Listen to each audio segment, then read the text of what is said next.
Bismillahirrahmanirrahim. Assalamualaikum warahmatullahi wabarakatuh. Alhamdulillahilladzi hadana li hadza wa ma kunna linahtadiya laula an hadanallah. Wa nashhadu an la ilaha illallah wahdahu la syarika lah wa nashhadu anna Muhammadan abduhu wa rasuluh. Allahumma shalli ala Muhammad wa ala ali Muhammad wa ba'du. Teman-teman, insyaallah Allah Subhanahu wa taala muliakan. Segala puji bagi Allah yang telah memberikan kesehatan dan kenikmatan kepada kita semua. Di hari yang penuh berkah ini kita masih bisa tersenyum, masih bisa menghirup udara segar, masih bisa menikmati begitu indahnya Allah memberikan karunia kepada kita semua. Mudah-mudahan kita semakin banyak bersyukur, maka semakin Allah tambahkan nikmatnya kepada kita semua. Dalam kesempatan ini kita ingin mencoba membahas pembahasan penting setelah kita membahas hal-hal yang berkaitan tentang masalah jual beli. Di dalam kajian fikih muamal kontemporer bahwa jual beli itu secara umum terbagi kepada 3 bagian.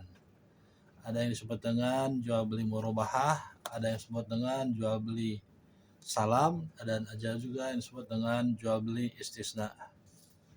Aktivitas jual beli yang sering kita lakukan dalam kehidupan kita sehari-hari, contoh misalkan kita membeli makanan, membeli minuman di toko-toko kelontong dan lain sebagainya, tanpa adanya konsep, tanpa adanya permohonan dan permintaan antar kedua belah pihak, kita ngambil barang kemudian kita bayar dan kita mengetahui hal itu semua, itu dalam istilah ilmu fikih disebut dengan jual beli al-musawwamah.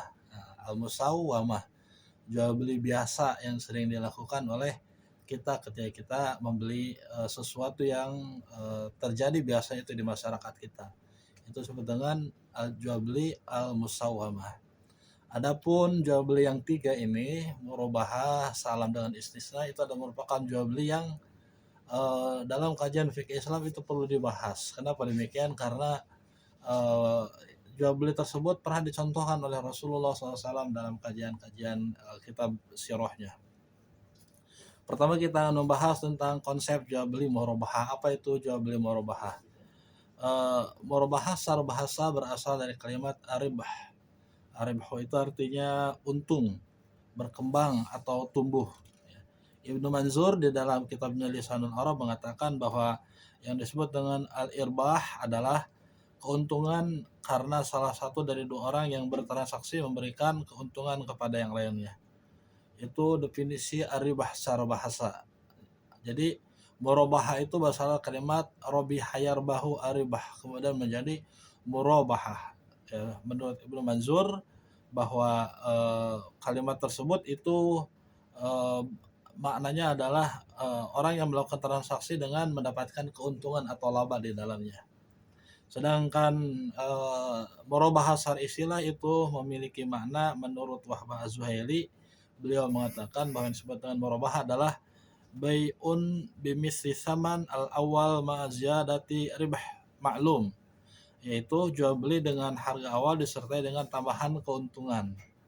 Menurut ulama ahli fikih jumhur ulama, ya, Imam Mazhab 4 mengatakan bahwa Hanafiyah mendefinisikan tentang konsep murabahah adalah mengalihkan kepemilikan sesuatu yang dimiliki melalui akad pertama dengan harga pertama disertai dengan adanya tambahan atau keuntungan. Sedangkan Malikiyah mengatakan bahwa murabahah adalah jual beli barang dengan sebesar harga pembelian disertai dengan tumbuhnya tambahan keuntungan sebagai yang diketahui oleh kedua belah pihak. Jadi konsep jual beli murabahah itu adalah konsep jual beli yang memiliki 3 unsur. Pertama adalah seorang penjual menyebutkan harga pokoknya dan menyebutkan keuntungan yang dia dapatkan. Yang kedua, pihak pembeli mengetahui serta menyetujui terhadap harga tambahan yang diberikan. Dan yang ketiga, terjadinya akad antar kedua belah pihak. Jadi jual beli murabahah itu harus terdiri dari 3 unsur. Kalau tidak terdiri dari 3 unsur ini, maka itu disebut dengan jual beli biasa itu. Pertama adalah seorang penjual mengatakan harga pokoknya dan dia menyebutkan juga keuntungan yang didapatkan.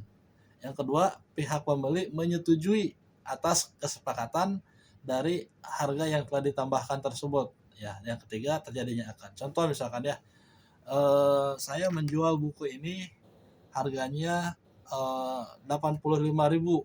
Saya katakan harga pokoknya adalah 80.000.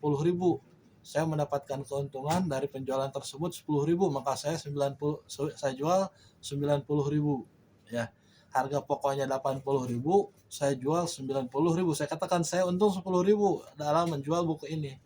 Kemudian pihak pembeli mengatakan, ya saya setuju dengan pembelian dengan adanya tambahan 10.000. Kemudian jatuhlah akad. Nah, pihak penjual setuju, pihak pembeli setuju, kemudian jatuh akad, maka itulah yang disebut dengan jual beli murabahah. Kalau tidak ada ucapan yang diucapkan oleh penjual dan pihak pembeli tidak langsung menerima terhadap pembelian tersebut dan tidak adanya akad, itu jual beli biasa yang disebut dengan jual beli al-musawamah tadi ya.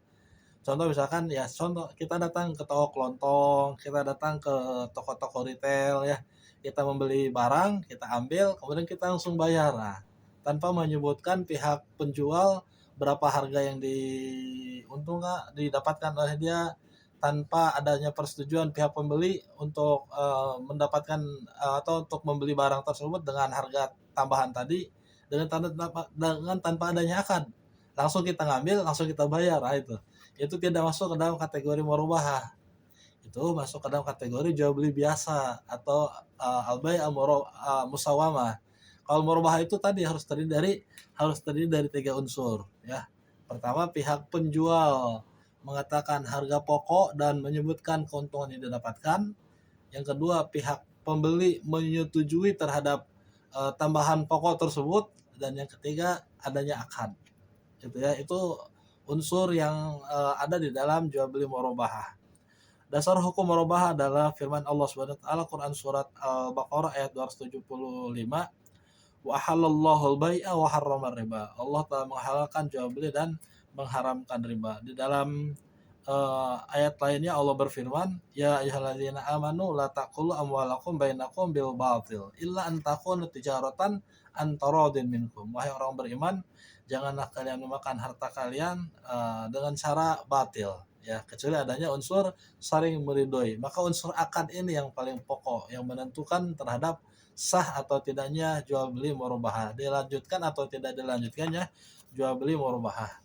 Teman-teman, jual beli murabahah ini adalah merupakan salah satu di antara bentuk jual beli yang dilakukan oleh Rasulullah SAW ketika beliau melakukan bisnis tijarah ya. Kita kenal bahwa beliau Rasulullah SAW adalah sebagai seorang pebisnis yang sangat seorang pebisnis yang sangat ulung. Dia selalu berbisnis untuk mendapatkan keuntungan dari dari laba bersih yang didapatkan. Tidak pernah rugi. Kenapa? Karena konsep murabahah ini yang diterapkan oleh beliau. Ya, setiap dia berjualan, setiap dia berdagang, dia menyatakan, saya beli atau saya mendapatkan titipan harga ini dengan harga sekian. Saya jual kepada Anda sekian. Kalau Anda mau beli silahkan, kalau Anda tidak beli tidak apa. Itu pihak pembeli merasa jadi dia merasa senang gitu. Kenapa? Karena dia bisa mengetahui harga pokoknya berapa, harga keuntungan yang didapatkan berapa gitu.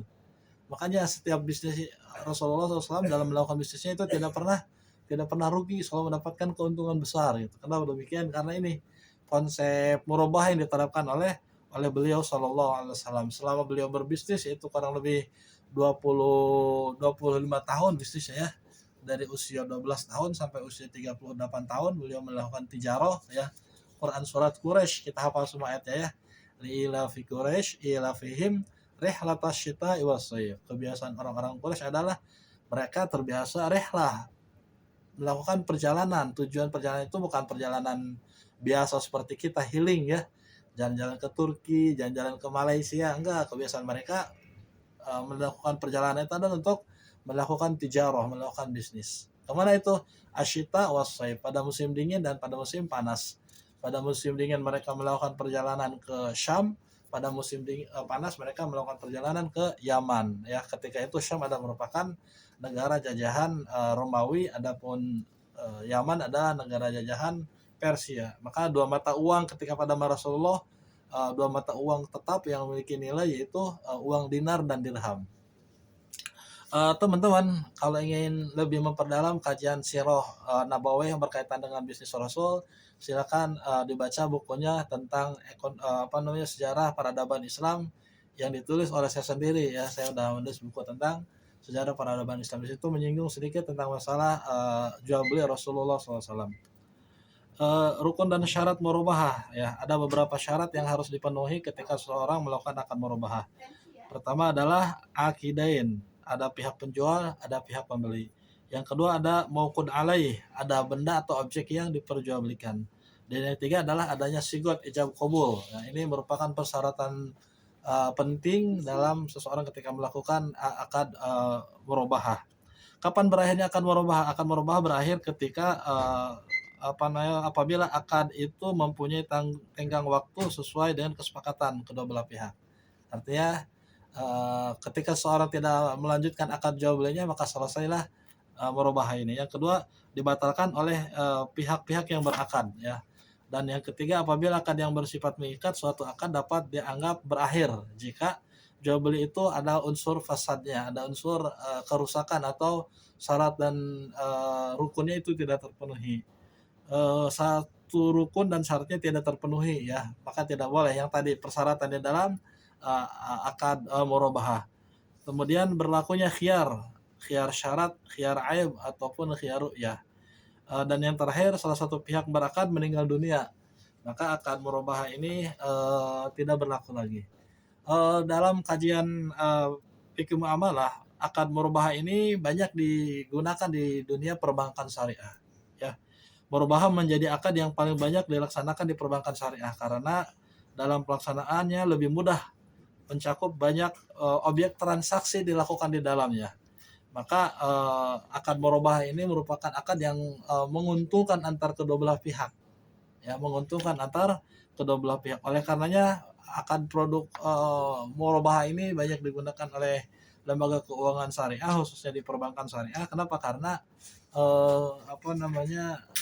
unsur antara dinamikumnya itu terpenuhi gitu, unsur saling meridhoi antar kedua belah pihak. Yang kedua adalah tentang jual beli salam. Jual beli salam itu adalah jual beli dalam istilah orang-orang Irak itu menggunakan istilah salaf ya. Sedangkan dalam istilah biasanya itu digunakan dengan kalimat salam. Salam itu berasal dari kalimat salim yaslamu, salam, Islam ya, kalimat Islam itu sama dengan kalimat salam. Artinya secara bahasa ataslim atau ataslif adalah penyerahan suatu barang. Ya, ataslim atau ataslif artinya adalah penyerahan suatu barang.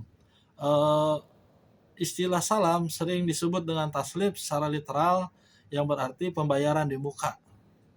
Selain taslif, salam juga digunakan istilah salaf dipakai dalam arti saling menggantikan atau memberikan sesuatu dengan mengharapkan hasil di kemudian hari.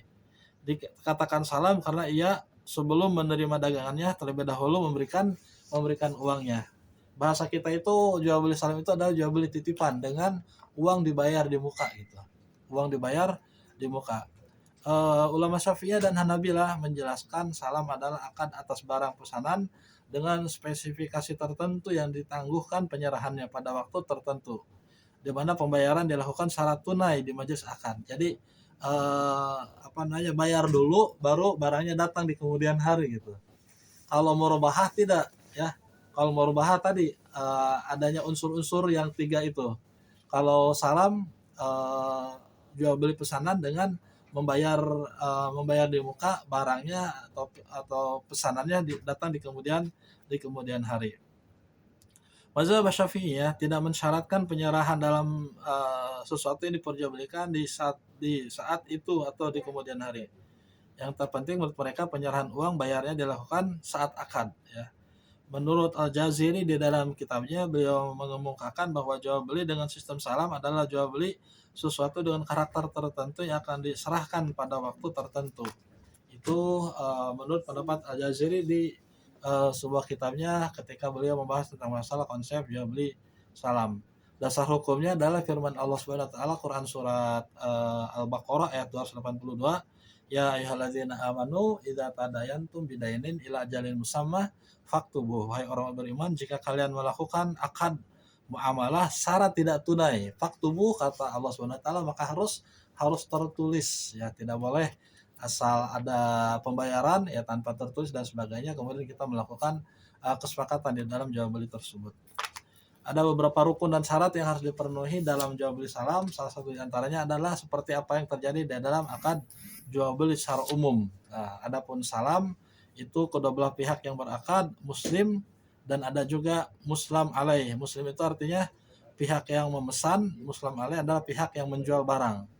Ada orang yang memesan, ada barang yang dipesan. Modal salam ada rasul mal, rasul salam ya, ada sigot antar kedua belah pihak. Ini hal-hal yang harus terpenuhi dalam jual beli salam. Ada barang yang dipesan dan ada orang yang menerima pesanan. Ya, kemudian juga ada rasul mal, adanya modal utama ya. Jadi kalau misalkan tidak ada modal, susah orang melakukan jual beli salam. Kenapa? Karena kan dia harus mencari barangnya dulu ya, barang yang dipersiapkan oleh penjual. Maka syarat-syarat yang terjadi di dalam konsep jual beli di pembahasan kita sebelumnya itu harus terpenuhi. Di antaranya adalah barang tersebut harus dimiliki secara penuh, barang tersebut harus didapatkan, tidak boleh barang yang majhul, barang yang samar, apalagi barang yang goror, ada barang yang ketidakpastian dan sebagainya. Syarat-syarat itu harus terpenuhi di dalam jual beli salam. Yang selanjutnya adalah jual beli istisna. Yang terakhir ya, jual beli istisna.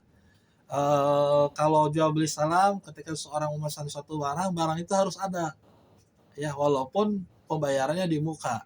Kalau istisna beda lagi, pembayarannya di muka tetapi barangnya belum jadi. Kita memesan barang yang belum jadi. Nah, contoh misalkan ya, kita memesan rumah, kita bayar DP, kemudian rumah itu kita minta dibuatkan sesuai dengan sketsa, dengan bentuk dan sesuai dengan keinginan apa yang kita harapkan, kemudian dibuatkan rumah. Jadi kalau salam itu barangnya sudah ada, kalau istisna barangnya belum ada. Jadi minta dibuatkan baru dibuatkan barang tersebut, kemudian setelah jadi maka kita bayar. Kalau salam pembayaran harus di muka, barang di kemudian hari. Kalau istisna barang di kemudian hari karena belum jadi, pembayaran boleh di awal, boleh di tengah, boleh di akhir. Bedanya salam dengan istisna. Istisna secara bahasa berasal dari kalimat sona yasna'u ya. Maka kemudian menjadi kalimat istisna. Sona yasna'u itu artinya membuat, membuat atau dengan adanya tumbuhan, dengan adanya tambahan alif, sin dan ta kemudian menjadi istisna yang artinya meminta untuk dibuatkan sesuatu.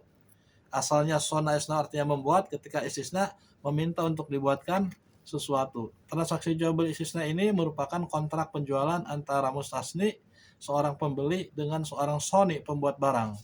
Dalam kontrak ini soni menerima pesanan dari mustasni. Soni lalu berusaha sendiri ataupun melalui orang lain untuk membuatkan masnu, barang yang ingin dibuatkan menurut spesifikasi yang telah disepakati dan menjualnya ya kepada mustasni.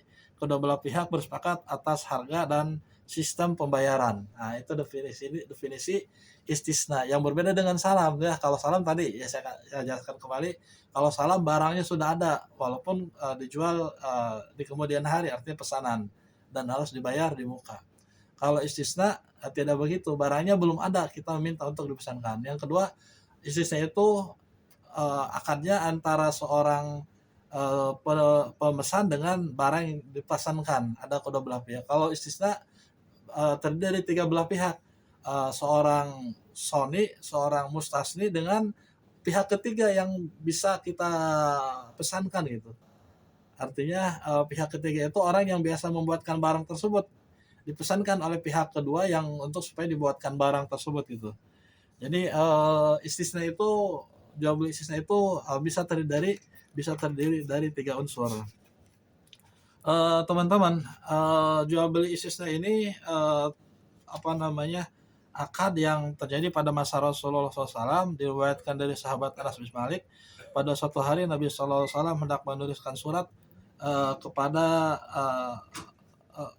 menuliskan surat kepada seorang raja, ya, kepada seorang raja, lalu dikabarkan kepada beliau sesungguhnya raja-raja non Arab tidak sudi menerima surat yang tidak distempel, ya.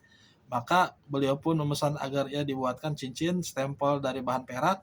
Anas mengisahkan seakan-akan sekarang ini aku dapat menyaksikan kemilauan putih di tangan beliau. Jadi beliau sallallahu alaihi wasallam ketika dibuatkan cincin yang terbuat dari perak yang tertulis di situ Muhammad Rasulullah SAW, itu beliau memesannya dengan konsep istisna tadi gitu, memesan untuk supaya dibuatkan cincin kepada seseorang.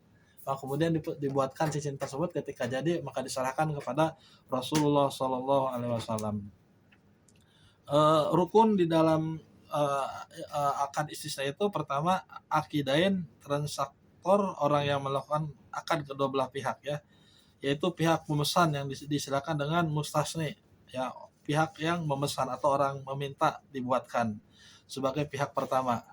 Kedua, objek istisna, yaitu barang yang diakadkan atau disebut dengan al-mahal, adalah rukun yang kedua dalam akad ini. Yang ketiga, adanya sigot ijab qabul, adalah akad itu sendiri, ya. Ijab adalah lafaz dari pihak pemesan, sedangkan qabul adalah jawaban dari pihak yang dipesan untuk menyatakan persetujuannya atas kedua belah pihak untuk memesan barang tersebut.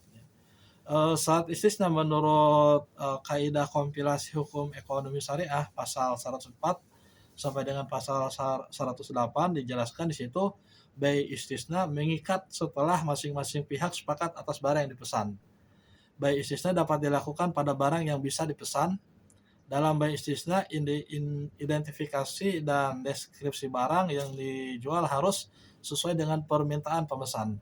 Pembayaran dalam bai istisna dilakukan pada waktu dan tempat yang disepakati. Setelah akad jual beli pesanan mengikat, tidak satu pun boleh tawar-menawar kembali. Ya, kalau sudah mengikat dan sudah keduanya sepakat untuk dibuatkan.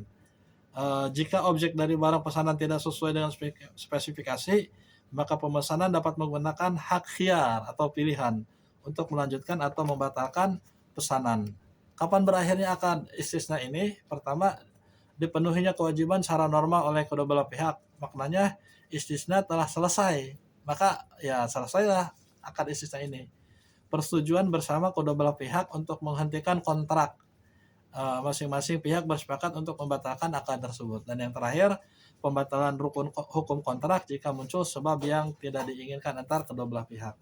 Akad istisna ini banyak dilakukan di dalam dunia lembaga keuangan syariah, khususnya di perbankan syariah. Kenapa demikian? Karena nasabah akan memesan barang kepada bank syariah yang diposisikan sebagai penjual.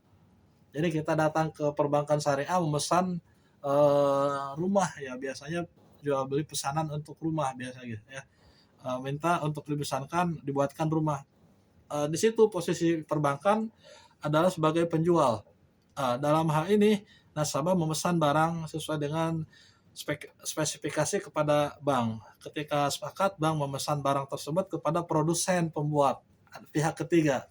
Pihak pertama meminta dibuatkan, kemudian bank sebagai pihak penjual seakan-akan, ya, padahal bank bukan penjual, tapi di situ pihak kedua, ya, bank itu. Kemudian bank akan mencari produsen pembuat barang tersebut. Bersama dengan barang tersebut dibuat, nasabah membayar uang kepada bank, bisa dengan cara bayar di awal atau dicicil, juga bisa dibayar di akhir.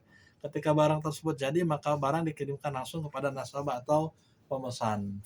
Ya, jadi konsep jual beli dalam fikih muamalah diulangi ada 3 macam. Pertama adalah jual beli murabahah, yang kedua adalah jual beli salam, pesanan, dan yang ketiga adalah jual beli istisna.